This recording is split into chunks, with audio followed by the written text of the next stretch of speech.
ทำลิ้นใส่สะอาดบริสุทธิ์น้ามาลีพี่ลายยังโชดเด้อบ่เลยสนใจในการช่วยเหลือน้องเนาะคือเห็นเลยเชื่อกันนาวก็บ่มีอยากแต่งงานนี่ช่างนี้มาขอกันแล้วแหละขึ้นพร้อมขอได้บ่นอนกันได้เลยบ่แต่งก้อนจึงแต่งก่อน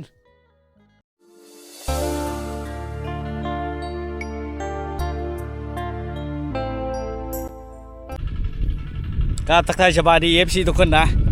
วิดีโอนี้เฮาก็กำลังจะเดินทางไปบ้านกอกเมืองสปูนแขวงชนเขตนะถึงเฮามากก็ใกล้สิฮอดแล้วเฮากำลังจะเดินทางด้วยการจอดรถจักรมอเตอร์ไซค์ไว้ผ้านี้พี่น้องเนาะรถไถเขาเจ้านี่ข้ามไปได้อยู่เพราะว่าเฮาไปเฮาก็จอดไว้ผ้านี้นั่นนะไปบางเลื่อนลุยไปยันรถนอกเลยกลับมาพี่น้อง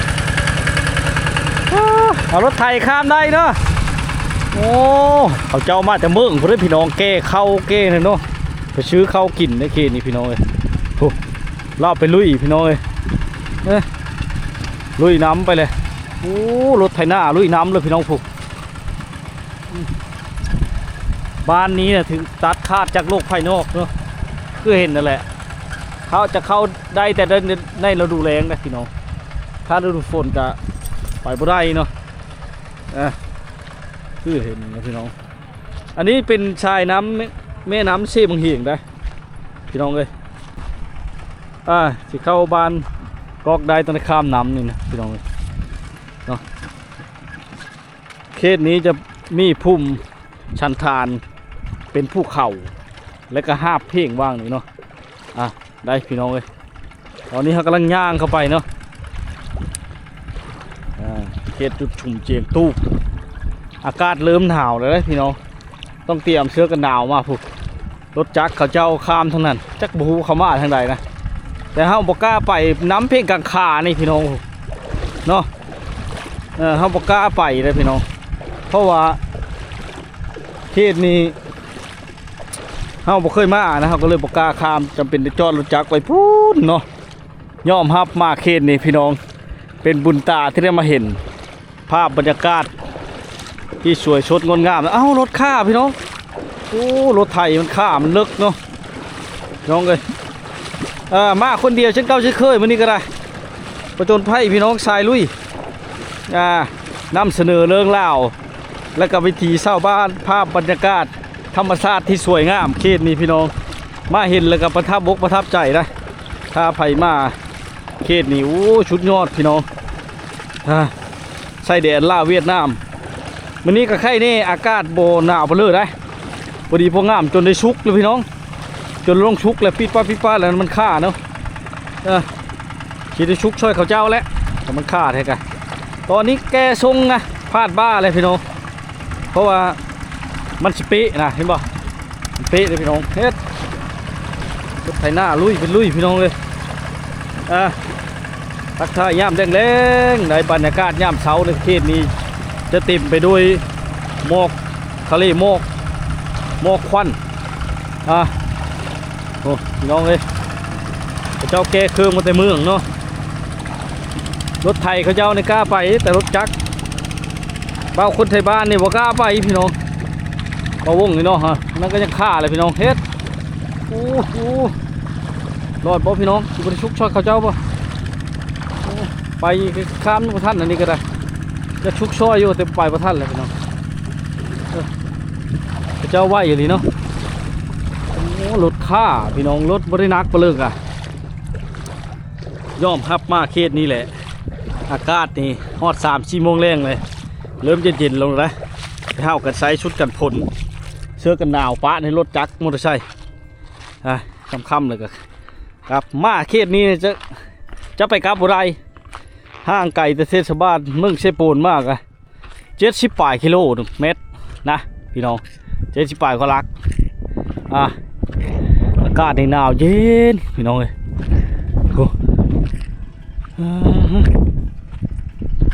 เข้าทางนั้นก็ได้พี่น้องเนาะขึ้นมาแล้วเขตนี้จะมีศูนย์จะมีศูนย์เนาะแล้วก็มีปาล์มต้นนะพี่น้องเอ้ย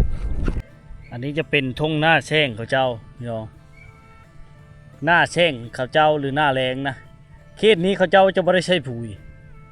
ดำให้ดำหน้าแบบธรรมชาติพี่น้องปราศจากสารพิษอย่างต่างๆปราศจากมลพิษได้ใส่น้ำลิ้นเนาะมาจากภูเขาเจ้าสร้างเองพี่น้องได้ใช้น้ำลิ้นมาจากภูเขาภูเขาอ้อมล้อมเขาตันภูเขาเลยกันเขาสร้างขึ้นมาเนาะสามารถล่อเลี้ยงหน้าเช่งข้างพูนกันใกล้ภูเขาภูกามีคือกันหน้าแซงพี่น้องเขาเจ้าเริ่มอิดหน้าแซงเลยคิดนี่หน้าปีกะอิดบลายหน้าแซงอิดบลายเนื่องจากว่าภูมิสันฐานเขาเจ้ามันเป็นภูมิสันฐานที่ว่าภูเขาหลายเฮ็ดให้หลายแล้วดูการเอาเค็มช่วงนี้กับพี่น้องเลยนี่แหละเนาะคือบรรยากาศทำลิ้นใส่สะอาดบริสุทธิ์ที่ตูดมาพุ่นแล้วล่อมาแต่ภูเขาพี่น้องเนาะเขตนี่ก็ใช้น้ำลิ้นสามารถล่อเลี้ยงหน้าแซงได้เลยนี่พี่น้องบรรยากาศอ้อมล้อมด้วยภูเขาเต็มไปด้วยภูเขาอ้อมล้อมเขตนี่ยอมรับว่าวิวนี่1,000,000,000พี่น้องวิว1,000,000,000เลยชุดยอดวิวธรรมชาติป่าเขียวชอุ่มอุดมสมบูรณ์เขตนี่พี่น้องทุ่งนาโซนาเซงเขาเจ้านี่ก็บ่เคยใส่ปุ๋ยเนาะมันหางามได้พี่น้องเห็นบ่งามเองมันอุ้มทุ่งอยู่ได้เนาะบรรยากาศเส้นทางเข้าหมู่บ้านเขาเจ้านะเขาเจ้าลงมาเอาน้ำกินอยู่นี่แหละพี่น้องนี่น้ำกินเขาเจ้ามาเอานี่แหละกินน้ำลิ้นนะบ้านนี่มื้อก่อนเห็นอยู่พี่น้องเดี๋ยวเข้าไปติดตามส้มกันเนาะวันชวนไปเฉลยดิใส่กลับไปโอ้ไปใช้กับดักโอ้พี่น้องอยู่ภูเขาพุ่นเนาะบอใส่ตามนี่แหละตามเราไปหากินนะพี่น้องว่างกับดักไว้นี่แหละวิถีชาวบ้านบ้านเฮาเนาะเขตนี่แบบนี้แหละพี่น้องเลยโอ้เขาเจ้าพังเพลงเวทพร้อมได้เขตนี่เนาะมาจะนิ่งเพลงเวทพร้อมผสมเพลงลาวเขตดีเว้าภาษาเวียดนามได้ดีนะนี่ก็เฮาเดินทางมอดมาถึงเลยพี่น้องถ้าเฮามาเห็นนี่คือเห็นนั่นแหละแต่โชคดีที่บ้านนี้ได้สัญญาณพี่น้องเลยได้สัญญาณโทรศัพท์ได้นี่แหละคือเส้นทางการสัญจรภายในบ้านเขาเจ้านะพี่น้องเลย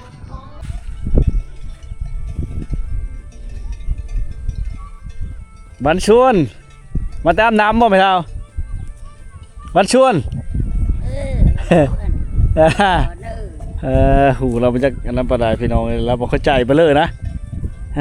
เรามาตามน้ำพูนอยู่เซ่พูนนะอากาศหนาวเย็นเขตนี่เขาจะอาบน้ำแบบใสบริสุทธิ์สะอาดพี่น้องในเซ่บางเหียงเนาะคือว่าอะไรพระนั้นจะเป็นเขตจุดชุมเจงตู้พนี้ก็แม่นคือกันแต่ว่าเส้นทางการสัญจรหมู่บ้านเขาเห็นมิตรย่างเข้ามาเลยพี่น้องบ้านสาวนวลเลยนี่ไรบ้านสาวนวลมาเยอะนี่ครั้งเนาะพูดละยูหรือเปล่านี่คือภาพบรรยากาศภายในบ้านเขาเจ้านะมาเห็นก็ได้พี่น้อง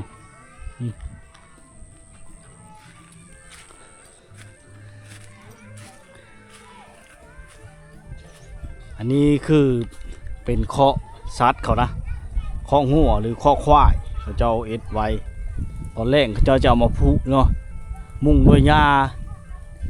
ที่หาได้จากธรรมศาสตร์บ้านนี้ก็ได้ไฟฟ้าแล้วพี่น้องแต่ก็ยังไม่ได้คู่หลังคาเฮิรนเนาะเนื่องจากมันขึ้นห้อนนี่แหละพี่น้องผู้ได้ก็ได้ผู้บ่มีก็บ่มีนะโอ้เล่นเฟิบเลย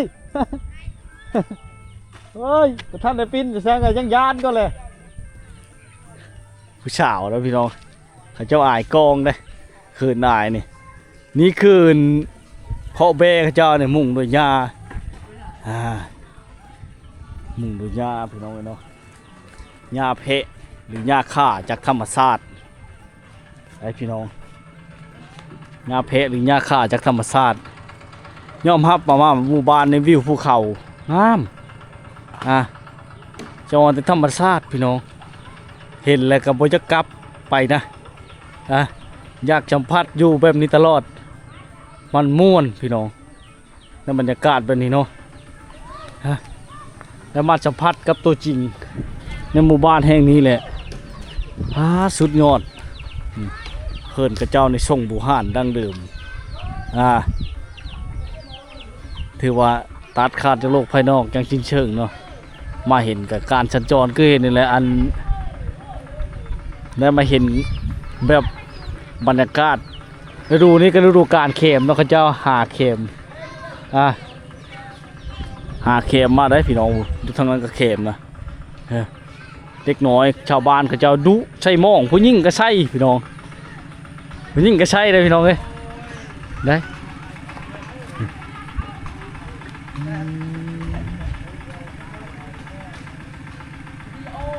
เฮิร์นกระจอเนี่ยเป็นเฮิร์นทรงบูหานดั้งเดิมเนาะสังเกตเบิ่งคางเฮิร์นหรือว่าผาเนาะเป็นแต่สังกะสีนะเพราะว่าฤดูกาลมันเฮิงไปมันก็ชอดพี่น้องเฮ็ดให้มุ่งสังกะสีเนาะ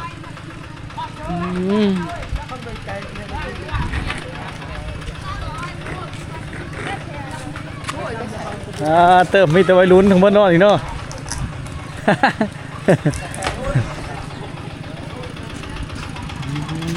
น้องเลยโอ้อันนี้บนรถไทยมาบางใดนี่นะเข้ามันตั้งพี่บ่ไปชื้อเข้าอยู่เวียดพุ่นมาแต่เวียดพุ่นไปดองเลยเนาะเช่นทางนั้นรถไทยนะโค้งพุ่นมาพี่บ่ขึ้นมานี่บ่ได้แล้วโค้งฮั่นเอารถจักรมาบ่กล้าเข้ามอนหูจักข้างชามเธอแล้วมานะเอาหูจักข้างยานรถนกอ้าวนี่ขับรถเดียว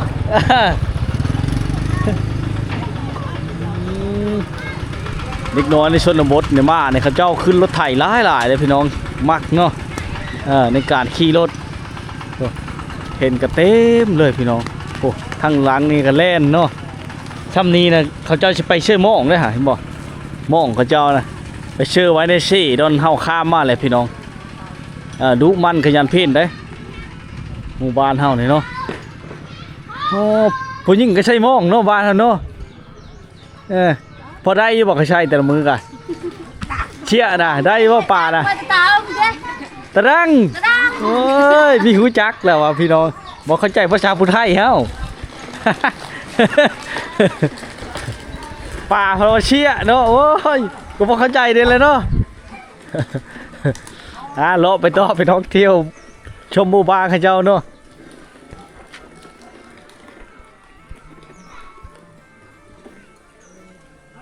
แต่บ้านนี่ก็มีต้นพาวเลยพี่น้องถือว่าเก้าเก้ดุลเลยนะบ้านนี่เนาะได้มาสัมผัสตัวจริงก็เงียบสงบจรที่ธรรมชาติบรรยากาศในบ้านกับเจ้านี่งามเข้ามาย้ำใดก็ถือว่าโอ้ชุดยอดแต่น่ายแต่อากาศนี่มันหนาวพี่น้องเข้าปั๊บเข้าไปเนาะ10 ปลายองศาได้เนี่ยเข้ามาเลยเนาะเงียบสงบดีพี่น้องเลยนี่แหละ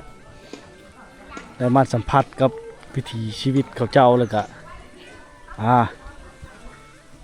สะดวกสบายไปอีกแบบได้พี่น้องเนาะโอ้นี่แหละคือบรรยากาศเนาะภายในบ้านเขาเจ้านะพี่น้องเลยรถไทยก็มีบ้านนี่แต่โบราณขั้นเบลเลอร์นะพี่น้องเขตนี้เป็นเขตภูดอยเนาะเต็มไปด้วยภูเขาอ้อมล้อมเขตภูดอยเขตนี้พี่น้องเลยเขาเจ้าก็นั้นไปเลยเนาะเดี๋ยวหาจูหากินธรรมชาติโอ้นางโตเขาเจ้าได้พี่น้องเตะกระโตนี่เดินชนบทเตะกระโตมันฮักเลยเนี่ยกกมะได้นะพี่น้องเขาเจ้าไม่เฮ็ดลักเตะกระโตเนาะภูมิปัญญาของชาวบ้านเดินต่อเขาเจ้านี่พี่น้องบันชวนโอ้ชอบมองจะลงใช้มองมาเนี่ย ใช้แล้วมันก็ดี มันมีทื่อ อื โอ้ยบ่เห็น ม ปลา โอ้มองห้างให้มองชี้เช่นบ่นี่ถือปลาตัวเยอะซื้อ ตัวใหญ่เยอะ เออคือตัวใหญ่เลยนะมันโตมองสองชั้นนะนี่ ไอ้บุลอง อ๋อตัวนี้เฮกเต็กปลาจับคืบ ชามชัน เออใส่แต่ต้องหวานตัวใหญ่เนาะตุกน้ำเขาเจ้าพี่น้องได้ประโยชน์ได้ตุกน้ำน้ำมันเครื่องนี่เนาะมาตกมาอยู่บ้านนี่นะถือว่าได้ประโยชน์ขนาดบอนเชอร์น้ำกินเขาเจ้าน้ำกินน้ำใช้เนาะห้ามมาเดดอนน้ำลิ้นพอได้นี่ปลาไก่ๆเนี่ยเออ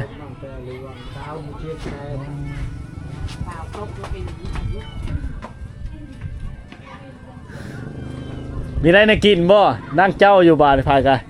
ลังตะเตาเลย วันเชิญ โจ้เจ้า ฮะ ตะเตาแล้วก็ดัง หน้าบ่ ตะเตา ชะเงียด หน้าบ่ฮะลาบกระใจเนาะโอ้ลักๆเขตนี้มีพักหลายท่านผู้ชมนี่นะเขาเจ้าองค์แนวเชื่อพักกับเจ้าด้วยนี่หรือว่าเชื่อเข็มเนี่ยมาแต่ภูเขาเนาะผักกาดเข้มชีกับฟูแบบธรรมชาติบ่ได้ฮดเลยก็ได้กินพี่น้อง รวมเนี่ยนายก็นมจีบใช้ เกิดมันตะเตาอีกอันมันจะดังตะเตากับเรา แต่ภาษาเขาเจ้านี่บ้าก็บ่ฮู้ไปเลยพี่น้องเวลาเขาเว้ากัน แต่ก็พอเอาฮู้เล็กๆน้อยๆเนาะ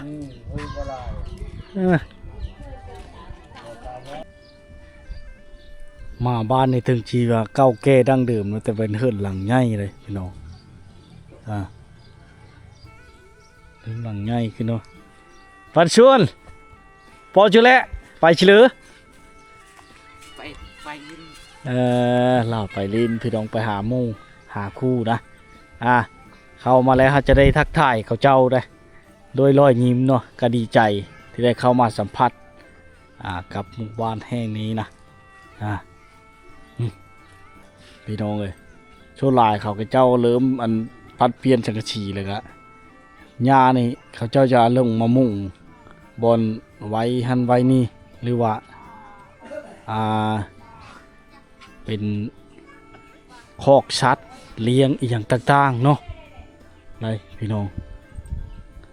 ย่อมรับประภาพธรรมชาติบรรยากาศหมู่บ้านนี่สุดยอดพี่น้องอลังการเข้ามาแล้วได้มาสัมผัสตัวจริงกัน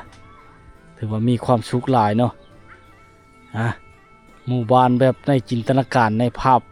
วาดพี่น้องเขาได้มาสัมผัสเลยกันม่วนสนุกสบายเนาะคือเห็นนั่นแหละพี่น้องหมู่บ้านนี่ก็เป็นหมู่บ้านหนึ่งที่มีความสงบเก่าแก่ดั้งเดิมแต่บางเฮือนบางหลังคาก็ได้6 สีนำบางเฮือนบางหลังคาก็ยังบ่ได้ฮอดไผ่ผาเนาะนี่อันนี้ก็บ่ได้นี่ใช้แผ่นโซลาร์เซลล์นะถึงจะมีรักบ้านสวนหายดีโดย ทักทายกันพี่น้องเลยเนาะเครื่องเป็นเศษสงครามตะกี้ได้เขาเจ้ามาเห็นนี่พี่น้องเครื่องมาจากยนต์เครื่องบินนี่อย่างต่างๆหรือว่ามันเป็นโยมนี่เนาะเล็กบางจองอย่างต่างๆสมัยสงครามเขาเจ้ามานำใช้ในฤดูฝนนี่เขาเจ้าจะเอาลงไปลากแก้ข้ามพระเชฟบางเคียงพานั้นนะได้พี่น้องเลยเนาะพี่น้องหมู่บ้านแบบจินตนาการในป่าเขาเนาะหมู่บ้านแบบในจินตนาการเลยพี่น้องได้ไม่เห็นได้มาสัมผัสเลยก็ถือว่ามีความสุขหลายอบอุ่นพี่น้องเลยเนาะหมู่บ้านนี่ดุขนาดเบิ่งสังเกตเบิ่งเฮิรนสังเกตเบิ่งหน้าบ้านหน้าเฮิรนเขาเจ้าเป็นเป้าเกงกว้างได้พี่น้องเอ้ยนี่แหละคือในบรรยากาศภายในบ้านเขาเจ้าได้มาสัมผัสกันได้โอ้เป็นตัวตูเลิศเลยเฮิรนเล่าพี่น้องเฮิรนทรงมาดังเดิมเนี่ยเล่าคล้ายๆคือเวียดนามเนาะ คล้ายเวียดนามพี่น้องโอ้ไหวเล่า เล่าคือสิชานติบเขาติบน้ำเป็นนะพอเท่านี่เนาะเอาอยู่ในเฮินในชานเข็มเล่าตะอยู่ถึงเลยพี่น้องนำกินเหล้าใส่นั่นเลยนะพี่น้องเห็นเฮิรนช่งบูหานแท้ๆเก้าแก่ดั้งเดิมเนาะได้มาเห็นก็ถือว่าเห็นสภาพคือใช่ย้อนยุคไปที่50 ปีของประเทศไทยแต่กี้เนาะแต่เอาบรรดาสาวๆบ่ค่อยจะได้ถ่ายหมู่บ้านนี่พี่น้องเขาเห็นแล้วบ่เคยมีไผมาถ่ายมาสัมผัสเขาเจ้าญาติเขาปุ๊บพี่น้องเอ้ย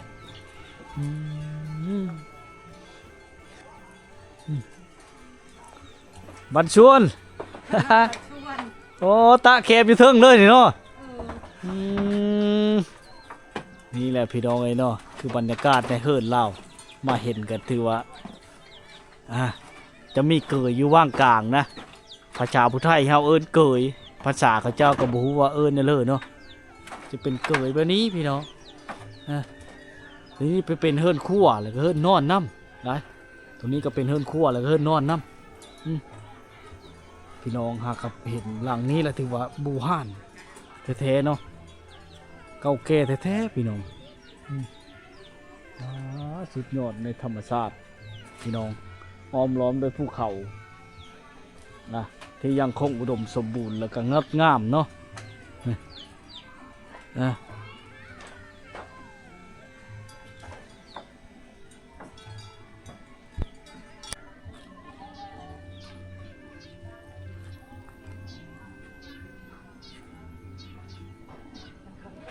เฮิรนเขาเจ้านี่บ่ใหญ่ปานใดพี่น้องเนาะแต่ก็เป็นผาไม้เฮเนี่ยผาไม้เป็นเนี่ยเนาะที่อ้อมล้อมไปด้วยภูเขาภาพธรรมชาติลักๆชาวบ้านก็เจ้าก็หาเครื่องป้าของดงเนาะสมัยปัจจุบันนี้นั่นก็คือเอาแคมมาจากป้าเนาะเอาแคมมาจากป้าได้พี่น้อง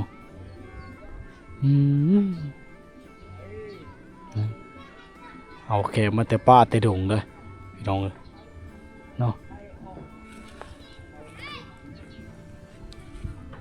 ผู้ชาวคนพี่น้องเลยแต่ว่าเขาเจ้าอายกองเคนี่ก็ป๊บมดพอแต่มาเห็นก็ป๊บไปมดพี่น้องเขาเจ้าเนี่ยเป็นผาไม่เฮดังเดิมแท้ๆยังต่ำเข้าต่ำน้ำเคนี่แต่มาย่ำแรงวันนี้จะบ่ได้ค่อยเห็นเขาเจ้าต่ำเข้าพี่น้องเพราะว่าต้องเป็นมือเสาเนาะหรือว่าเข้าเขามดอย่างต่างๆเขาเจ้าได้ต่ำเนาะได้พี่น้องสังเกตบังเฮิรนของเจ้าเนี่ยอายุการใช้งานเนี่ยบ่เฮิงบ่ได้พี่น้องอันยังค่ายอยู่เป็นเสาไม้ดีอยู่เลยบ้านนี้เขาจะเฮ็ดไม้ดีอยู่เนาะมาลงแล้วพี่น้องอาจอเนาะเขาเอิ้นอาจอเนาะแตกต่างกันไปพี่น้องเอ้ย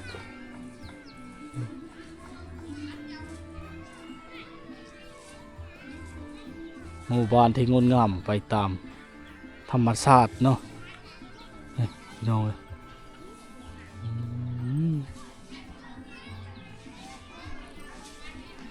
โอ้ทางนั้นโบราบัตทักษา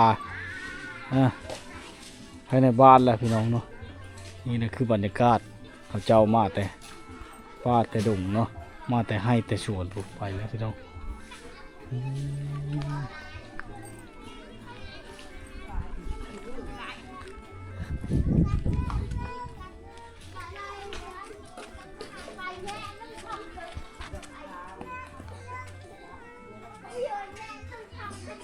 ไปแล้วพี่น้องก็เจ้าองประกาศเนาะเจ้าได้ประกาศมานะพี่น้อง